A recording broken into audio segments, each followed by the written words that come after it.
इस दुनिया में ऐसे बहुत ही कम स्टूडेंट होंगे जिनको ये प्रॉब्लम नहीं होगी कि पढ़ा हुआ याद नहीं रहता। हम पढ़ तो लेते हैं लेकिन फिर भूल जाते हैं। तो अगर हम भूल जाते हैं तो फिर हमारे पढ़ने का मतलब क्या निकला? ऐसे में सारी मेहनत बेकार चली जाती है। वैसे पहले मैं आपको बता दूं कि अगर आप पढ़ा हुआ याद नहीं रख पाते हैं तो इसका मतलब ये बिल्कुल भी नहीं है कि आपका दिमाग कमज़ोर है। सोचो अगर आपका दिमाग हर चीज़ को याद रखने लग जाए तो एक दिन में हमारे साथ में कितनी चीज़ें होती है। दिमाग का कचरा हो जाएगा अगर दिमाग सारी बातों को याद रखने लग जाए तो। वैसे हमारा मेन टॉपिक है कि हम पढ़ा हुआ याद कैसे रखें। अगर इस प्रॉब्लम का सोल्यूशन निकल गया तो आपका टाइम भी बचेगा और आपको रिजल्ट भी बहुत ज़्यादा मिलेगा। पढ़ा हुआ सब कुछ याद रखना मुश्किल है, लेकिन फिर भी काफ़ी हद तक हम इसे कंट्रोल कर सकते हैं, लेकिन पूरी तरीके से नहीं। मैं आपको 3 तरीके बताने वाला हूँ। अगर आप यूट्यूब और गूगल पर सर्च करोगे तो आपको कई सारी टिप्स मिल जाएगी, लेकिन ये जो टिप्स मैं आपको बता रहा हूँ ये मेरे पर्सनल एक्सपीरियंस से और काफ़ी रिसर्च करने के बाद मैं आपको बता रहा हूँ। आप यकीन मानिए कि ये 3 टिप्स इतनी ज़्यादा इफेक्टिव है कि इनको यूज़ करने के बाद आपका टाइम भी बचेगा और आपको रिजल्ट भी 2 गुना मिलेगा। तो पहला जो पॉइंट है वो है स्टडी लेस स्टडी गुड। भले ही कम पढ़ो लेकिन अच्छा पढ़ो। विल परेटो ने इस दुनिया को एक महान सिद्धांत दिया जिसे कहा जाता है 80-20 का रूल्स। इन्होंने एक ऐसा नियम दिया जो कि दुनिया की हर वस्तु में हर जगह पाया जाता है। इन्होंने बताया कि आपके 20% एफर्ट्स आपके 80% रिजल्ट में कन्वर्ट होते हैं। इनका कहना है कि आप सिर्फ 20% चीज़ों पर फोकस करो, आपको 80% रिजल्ट सिर्फ इन्हीं से मिलेंगे। एग्जाम्पल के लिए विल परेटो बताते हैं कि दुनिया का 80% पैसा और जमीन इस दुनिया के 20% लोगों के पास में है। 80% क्राइम इस दुनिया के 20% लोग करते हैं। 80% ट्रैफिक इस दुनिया के 20% रोड पर होता है। और 80% टाइम हम 20% कपड़े पहनते हैं। और इस दुनिया की 80% एल्कोहल यानी शराब इस दुनिया के 20% शराबी पी जाते हैं। 80% भोजन इस दुनिया की 20% जमीन से निकलता है। 80% बारिश इस दुनिया के 20% बादलों से होती है। इस दुनिया के 80% इन्वेंशन इस दुनिया के 20% साइंटिस्ट ने किए हैं। और सिर्फ यहीं तक नहीं, यही आंकड़ा हमारे अपने यूट्यूब चैनल पर भी लागू होता है। 80% वॉच टाइम उन लोगों से आता है जिन्होंने इस चैनल को सब्सक्राइब नहीं किया है। कहीं आप भी तो उन 80% लोगों में से नहीं हो। और सबसे इम्पोर्टेंट फैक्ट कि 80% रिजल्ट हमारे 20% एक्शन से आता है। और यही रूल आपके एग्जाम में और आपकी पढ़ाई में भी लागू होता है। आपके सिलेबस का पढ़ा हुआ 20% आपको 80% दिलवा सकता है। तो आप 20% मोस्ट इंपॉर्टेंट चीज़ों को निकालें और उनको पढ़ें, और वही 20% चीज़ें आपको 80% रिजल्ट दिलवा सकती है। और आपने जो 20% निकाला है वो आपके सिलेबस के कंपैरिजन में बहुत ही कम है। तो ये जो कम है ना, इसको बहुत ही अच्छे से करो। और यही था हमारा first point, study less and study good.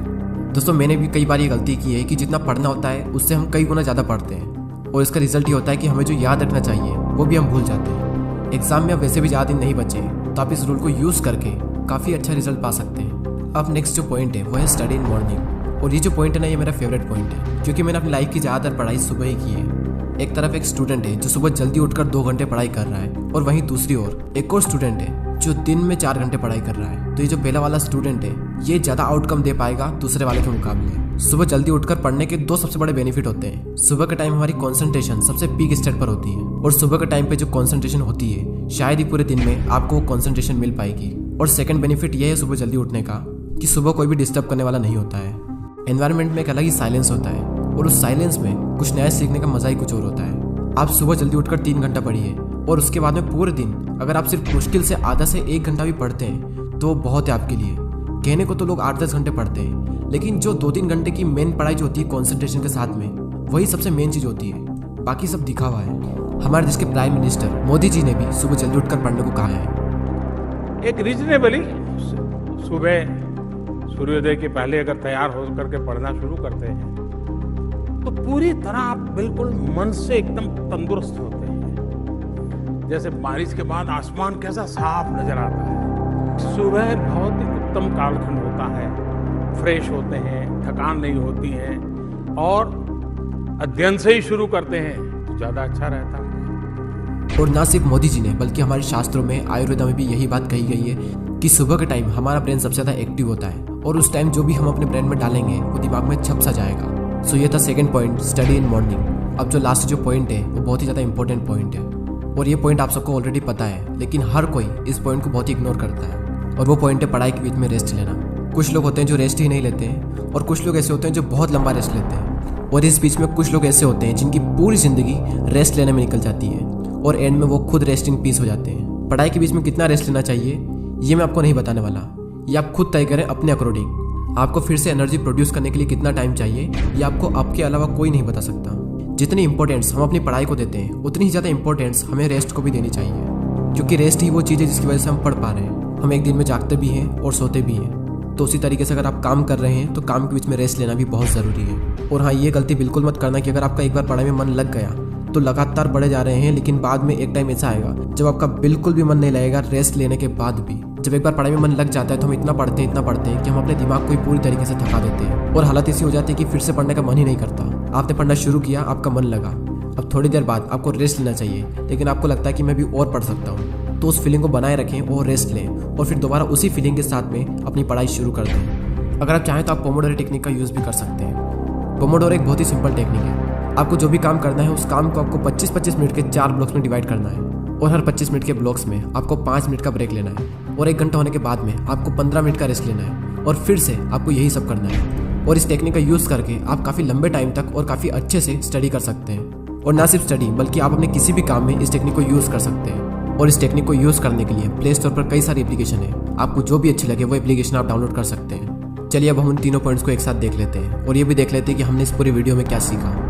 हमारा जो मेन टॉपिक था वो ये था कि पढ़ा हुआ याद कैसे रखें, और उसके सॉल्यूशन के लिए हमने 3 पॉइंट्स देखे, जिसमें से पहला है study less study good, second है स्टडी इन मॉर्निंग और थर्ड है रेस्ट लेना।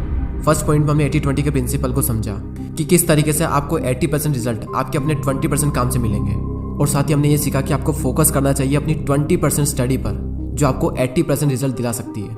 सेकंड पॉइंट था कि स्टडी इन मॉर्निंग, यानी कि सुबह उठकर पढ़ो, और इस पॉइंट में हमने देखा कि किस तरीके से आप जल्दी उठकर हाई कंसंट्रेशन वाली स्टडी कर सकते हो। और थर्ड पॉइंट है स्टडी के बीच में ब्रेक लेना, और इस पॉइंट में हमने रेस्ट की इंपॉर्टेंस को जाना। जितना इंपॉर्टेंट जागना होता है उतना इंपॉर्टेंट सोना होता है, उसी तरीके से जितना इंपॉर्टेंट काम करना होता है उतना ही इंपॉर्टेंट रेस्ट लेना भी होता है। और थर्ड पॉइंट में ही हमने पोमोडोरो टेक्निक के बारे में जाना। जो भी काम आप करना चाहते हो उस काम को 25-25 मिनट के 4 ब्लॉक्स में डिवाइड कर दें और हर 25 मिनट के बाद में 5 मिनट का ब्रेक्स लें, और जब पूरा 1 घंटा हो जाए तो उसके बाद में 15 मिनट का रेस्ट लें। और इस टेक्निक का यूज़ करके भी आप लंबे टाइम तक काफ़ी अच्छे से पढ़ाई कर सकते हो। और दोस्तों, अगर आपने पूरे साल पढ़ाई नहीं की है तो अब भी आपके पास में टाइम है, क्योंकि वो किसी ने क्या खूब बात कही है कि जो हो गया उसे सोचा नहीं करते, जो मिल गया उसे खोया नहीं करते। सफलता उन्हें ही हासिल होती है जो वक्त और हालातों पर रोया नहीं करते। अगर आप अब भी शुरू करते हो और दिल लगा कर मेहनत करते हो तो अब भी आप कई लोगों से आगे निकल सकते हो। बस मेहनत खामोशी से कीजिए और इतनी मेहनत करो कि आपकी सफलता शोर मचा दे। अब वैसे ही बहुत टाइम निकल चुका है और एग्ज़ाम बहुत नज़दीक है, और जब इतना कम टाइम बचा है तो बैठे बैठे ज़िंदगी बर्बाद ना कीजिए, क्योंकि ये ज़िंदगी मिलती है कुछ कर दिखाने के लिए। रोके अगर आसमान हमारे रास्ते को तो तैयार हो जाओ आसमान झुकाने के लिए। अब बात आती है उन 80% लोगों की जो वीडियो तो देखते हैं लेकिन सब्सक्राइब नहीं करते। यूट्यूब पर आपको वीडियो बिल्कुल फ्री में मिल रहा है और सब्सक्राइब करने का भी यूट्यूब आपसे पैसा नहीं लेता है, तो फिर मैं ये सोचता हूँ कि आप सब्सक्राइब क्यों नहीं करते। दोस्तों, बहुत मेहनत लगती है वीडियोज़ बनाने में। आपका एक सब्सक्राइब और एक कमेंट मुझे बहुत मोटिवेट करता है आने वाले टाइम में इससे भी अच्छे वीडियोज़ बनाने के लिए। मैं लेता हूँ आपसे अलविदा। Thanks for watching.